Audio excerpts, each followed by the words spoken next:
This is example number 3. PQ is a chord of length 8 cm of a circle of radius 5 cm. Means एक circle दिया हुआ है जिसका centre O है, जिसकी रेडियस 5 सेंटीमीटर है, और ये कॉर्ड जो है उसकी लेंथ कितनी है 8 centimetre, radius 5 centimetre. This what is given. The tangent at P, जो टेंजेंट यदि हम P पे एक टेंजेंट बनाएंगे एंड Q, और Q पे यदि एक टेंजेंट बनाते हैं, they intersect at a point T. Means यहाँ से एक टेंजेंट बनाओ और यहाँ से एक टेंजेंट बनाओ तो ये दोनों एक T पॉइंट पे इंटरसेक्ट करती हैं. तो बोल रहा है find the length of TP. तो TP की लेंथ बताओ. तो आपको रेडियस दी हुई है, एक कॉर्ड है, उसकी लेंथ दी हुई है 1 सेंटीमीटर. इस दोनों के बेसिस पे आपको ये बताना है कि TP की लेंथ कितनी है. और आपको मालूम है TP और TQ बोलूँ दोनों बराबर हैं. ये आपको मालूम ही है किसी भी एक्सटर्नल पॉइंट से दो टेंजेंट बनती हैं और दोनों की लेंथ बराबर होती है. तो किसी एक की हमको लेंथ पूछा बताओ, तो हम इसको कैसे सॉल्व करेंगे. बहुत सिंपल है. यहाँ बाय द वे ध्यान से देखना. Let's join OT. ये T और O को ज्वाइंट कर लो. So let's join with a line. जैसे ही आप इसको ज्वाइन करेंगे, let it intersect OP. Means ये जो कॉर्ड है PQ जो कॉर्ड है एट अ पॉइंट R, ये इसको इंटरसेक्ट करती है R पॉइंट पे. इस जगह पर कट किया. इंटरसेक्ट मीन्स कट किया, तो इसका नाम दे दिया हमने R. ठीक, okay. In triangle TPQ, in triangle TPQ means इस ट्राइंगल की बात कर रहे हैं. तो ये कॉर्ड और ये दो टेंजेंट के बीच में ये ट्राइंगल है ग्रीन कलर का. इसको इज एन आइसोलिस ट्राइंगल. हम इसको आइसोलिस ट्राइंगल बोल सकते हैं. क्यों बोल सकते हैं?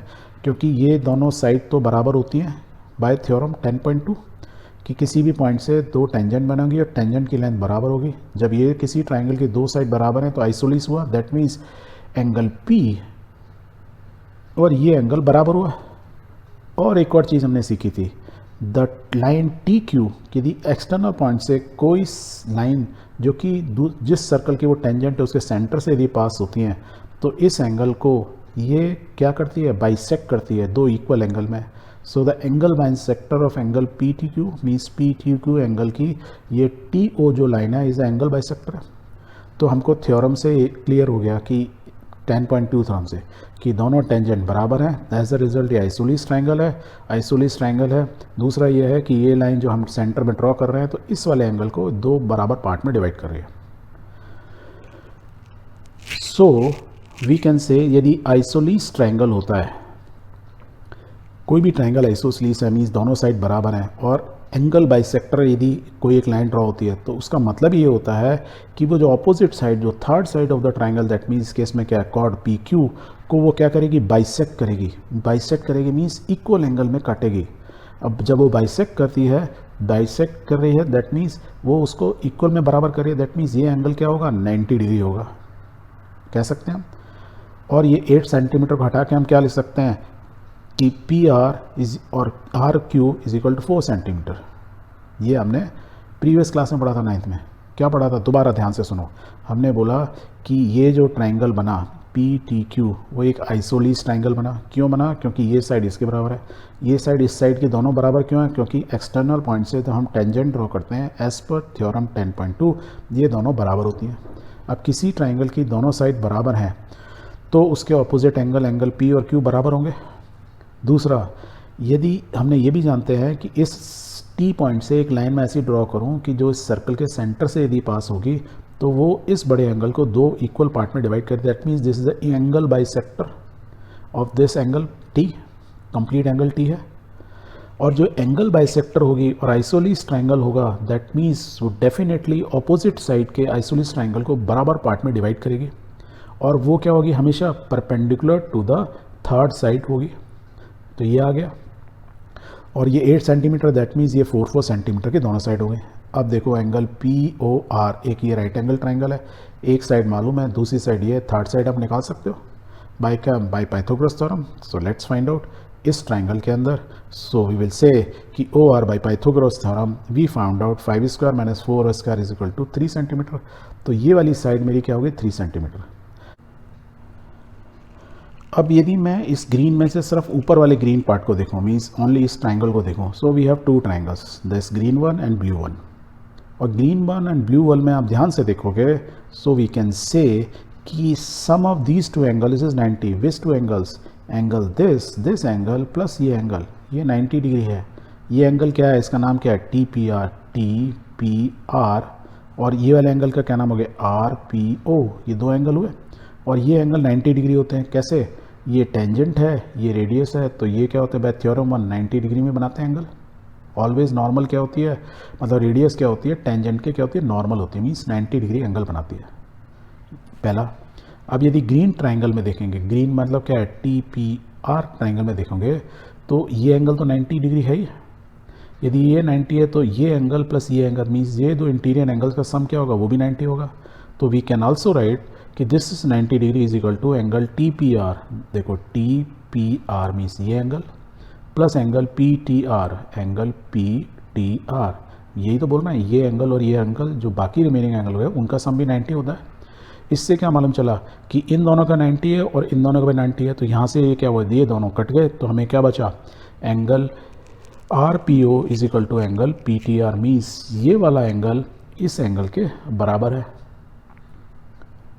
क्लियर। और हमने थोड़ी देर पहले ये भी सीखा था कि यदि दो टेंजेंट्स, बाहर वाले पॉइंट से दो टेंजेंट बनेगी और ये जो एंगल होगा वो इस वाले एंगल का क्या होता है, ऑलवेज दुगना होता है। तो अब यहाँ पे हमने इस एंगल को पहले ही हाफ कर दिया, बाइसेक्ट किया, तो बचा एंगल सपोज ये थीटा, तो ये भी एंगल थीटा होगा, दोनों एंगल बराबर होंगे। पहली चीज़ क्लियर, ओके। नाउ तो वी कैन से हमने इस एंगल, ये इस एंगल के बराबर है, हमने मार्क कर दिया।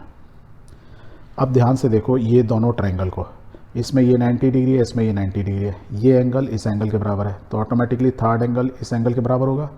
मीन्स दो ट्रायंगल हैं ये, इनके अंदर interior corresponding angles are equal. That means by AA rule we can say green triangle is similar to the blue triangle. Therefore the right angle triangle TPR is similar to the right angle triangle POR by AA similarity rule. और यदि by AA similarity rule दो triangle similar हैं by AA rule, तो उसकी corresponding side की ratio क्या होती है, हमेशा equal. So let's find out. तो we can say the TP upon PO is equal to RP upon RO। Means इस वाले ट्राइंगल की ये हाइपोटेन्यूज हुई, इसकी ये हाइपोटेन्यूज हुई, दोनों की ratio is equal to R P. R P क्या है, आर पी मीन्स ये साइड, ग्रीन वाले ट्रायंगल की ये साइड, राइट, और R O divide by R O, where is R O by this side. तो इस वाले ब्लू ट्रायंगल की ये साइड, ग्रीन ट्रायंगल की ये साइड, क्यों, इस एंगल के ऑपोजिट है ये और इस एंगल के ऑपोजिट है, और ये दोनों एंगल बराबर हैं, तभी तो ये रेशियो ऐसी आएगी। और यदि ये मालूम है तो हमको यहाँ वैल्यूज़ दी हुई हैं इनकी, तो write it down. So we can write T P upon 5 P O, P O की वैल्यू दी हुई है, P O is the radius 5 centimetre और इनकी रेट हमने निकाली थी 4 and 3। As a result we find out T P is equal to 20/3 centimetres. तो हमको टी पी की वैल्यू मालूम चल गई। क्लियर है कि नहीं है, ओके। यदि आपको ए सिमिलरिटी रूल, यहाँ तक ए सिमिलरिटी रूल नहीं यूज़ करना है तो there is an another option. Another option क्या है, ऑप्शन 2। यदि आप फिगर को ध्यान से देखें तो हमने अभी तक 3 ये तो निकाल ही चुके थे कि डिस्टेंस 3 है, राइट। हम क्या बोल रहे हैं, हम सिमिलरिटी रूल को यूज़ नहीं करना चाहते हैं, तो हम ऑप्शन 2 में क्या यूज़ कर रहे हैं, we are using Pythagoras theorem to find out TP, इसकी लेंथ पता लगाने के लिए।